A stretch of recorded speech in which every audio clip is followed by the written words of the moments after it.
Hello everyone, welcome back. This is Avorion episode 59. I'm Enigmius, and today we're continuing the Chariot carrier build. Still working on this bizarre squashed tube on the back end, picking up exactly where we left off in the last episode. Basically looking to now transition this shape, this thing that we've made, so that it comes down and kind of flows into the underside of this whole back end thing that we're working on. It'll make a little bit more sense as we get a little bit closer to having some structure in place. But the reason why we're working on this, if you missed in the last episode, I mentioned we have a profile on the front part of the ship that I wanted to carry over to the back part of the ship, rescaled to be a little bit larger, but it was important to maintain fairly accurately the same curves that we had on the front part of the ship in order for it to work the way that I had in mind. So rather than just continuing to work on the front part of the ship until it was mostly done and then working our way back, as I might normally be inclined to do, I decided instead to work our way to the back of the ship, build enough so that we can copy that profile, and then we can bury that profile in the front under all the other things that we have in mind, and not have to worry about being able to reach those blocks to cut and paste later on. That's the whole reason why we're working in the back end so soon after starting the build on the front. Now this was not necessarily a difficult thing.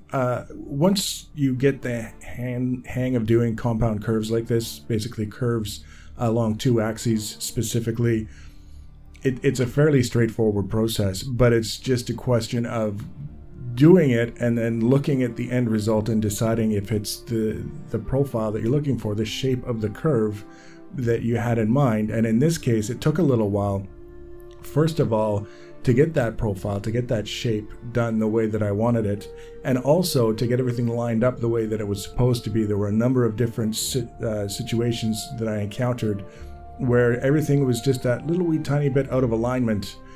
And the only cure for that, as you can see here, is removing the parts that are clearly not aligned and then replacing them once you've worked your way back far enough that you think you've got all the ones that don't fit properly.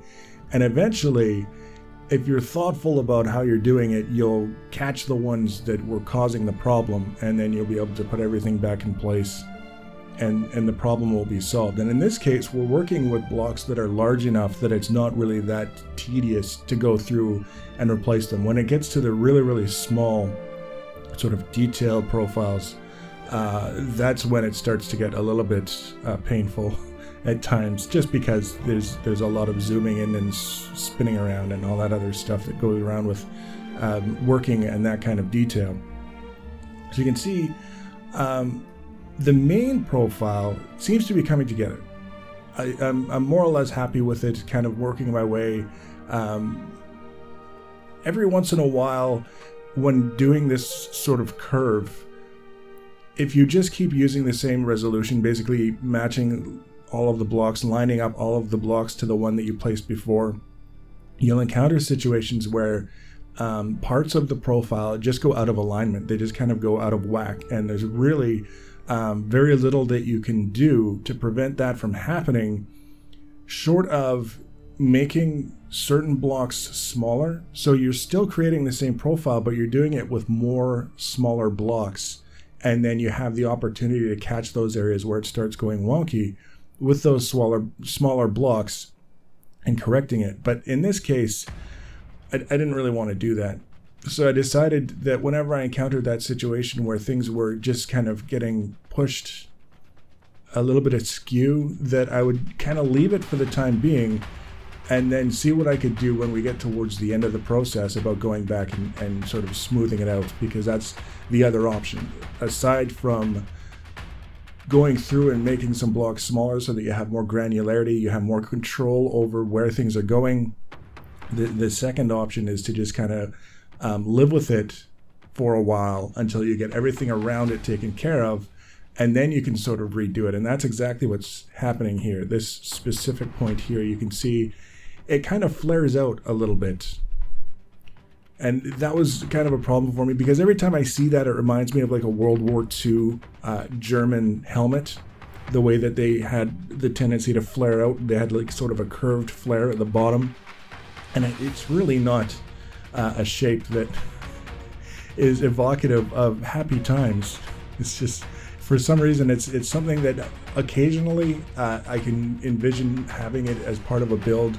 But when it creeps into something that wasn't supposed to have that in the beginning, it really stands out. And I really wasn't in a position where I would be happy leaving it the way that it was. So we left it long enough that there was an opportunity to kind of take a look at things in the way that they were going together, and then we could go in and kind of remove certain things and replace them with other things that worked better without causing that problem. So we're in kind of a good spot now that we've got the profile that we were looking for, and we're transitioning well towards the back part of the ship, where things are going to start to happen a little bit differently. We've got this fairly large shape that's probably going to see quite a bit more detail and a little bit more structural elements as well attached to it. But for now, I just wanted to get the main shape into place and work on getting that transition so that we'd have everything coming together the way that I want it to.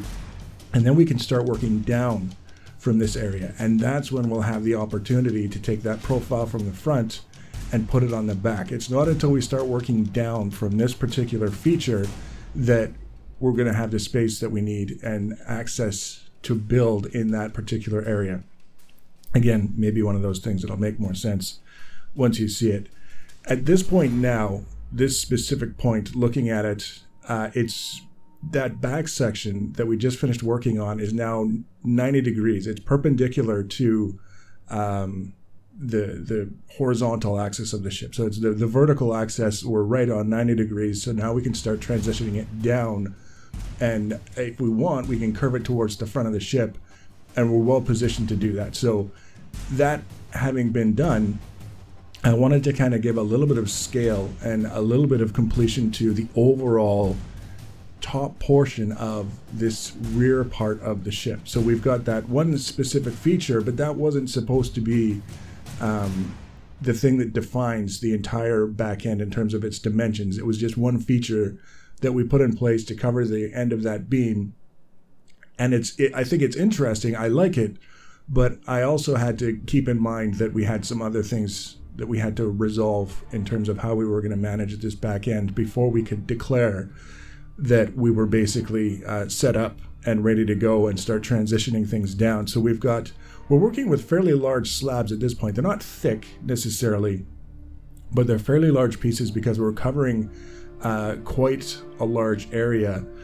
And a lot of what I'm working on at this particular point here, as you can see, there's a lot of red. There's a lot of red boxes indicating where we're trying to put things, and that's because of there's just a little bit of an offset between the blocks that we're placing now and the underside of that giant squashed tube.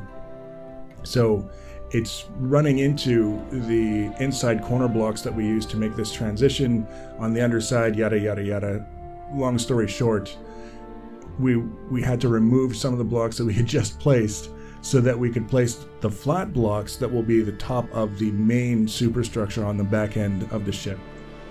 Once we got that done, we've got the transition off the back, which will take care of itself, I'm pretty sure.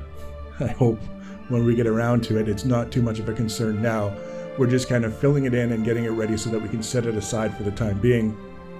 And then we can start working a little bit outward so we can give a little bit of dimension to the width of this back end. That's kind of a key issue that I wanted to resolve. And then once we get that sort of set up, then we can start doing the curve to the down portion. And once we get flat sections perpendicular, the curve is done, it's going straight up and down. Then we can start looking at bringing that profile from the front to the back. We just used a little bit of the hologram block trick to get the transitions taken care of finally on the back end. And now we've got these flat sections, they're in place, they're the right length for what I was looking at for the time being, and now we can start curving them down. And we're back into that situation where it's a very straightforward process. The key here is because I'm working with blocks that are so large, I'm a little bit more wary and a little bit more reserved about what I'm doing, because if I decide that I want to change it after I've added a bunch of detail around this area, we can find ourselves in a position where we've got a lot of blocks attached to these things and we can't just remove stuff to replace it or to change it up without everything going with it. So it pays to spend a little bit of extra time kind of keeping an eye on things. You can see I just set those huge blocks there just as a point of reference for where the back end of the ship is, so that we can sort of do this top section with the right blocks sticking out to the right distance and get it as accurate as I possibly can this time around at the beginning, so that if we do have to make changes later on, they're limited in scope. We don't have to go too crazy, because there's nothing worse than having a major process involved just to keep things attached while you remove blocks to redo them because you want to make changes. It just adds extra time to the process. So we've got the top in place, it's sloping down, and now we've got this back end ever so slightly kind of curving a little bit. You can see we've got that very gentle curve coming off the back end. When it's all together and when it's all said and done, I think it is very, very close to what I had in mind for this back end of the ship. It's got a lot of curves to it. It's going to have some angles to it as well, which I think is very important just for the contrast. I don't necessarily want everything to be a curve, but in this case, we've got everything is just kind of fitting together as good as I could have expected. And you can see when we zoom out here, it's starting to get some real dimensions to it. The front end keeps reminding me of a Brutix from EVE Online. If you've ever played that game and you remember that specific ship, I had one of those and it got blown up in a bit of ganking. If you're familiar with the term, I flew into a place that was being camped by people and I was no match, and I was lucky enough to get out of this situation alive in my escape pod. My ship was obliterated, and that was the last time I ever owned a Brutix. The profile is kind of a little bit similar in certain ways to that ship, but fortunately it's not close enough to say that it was heavily influenced by that particular ship design. I'm trying at this point to get just the blocks that I need to copy this profile. I got enough of it that I could see we rescale it a couple of different axes and then replace it, and that's basically what I was trying to do.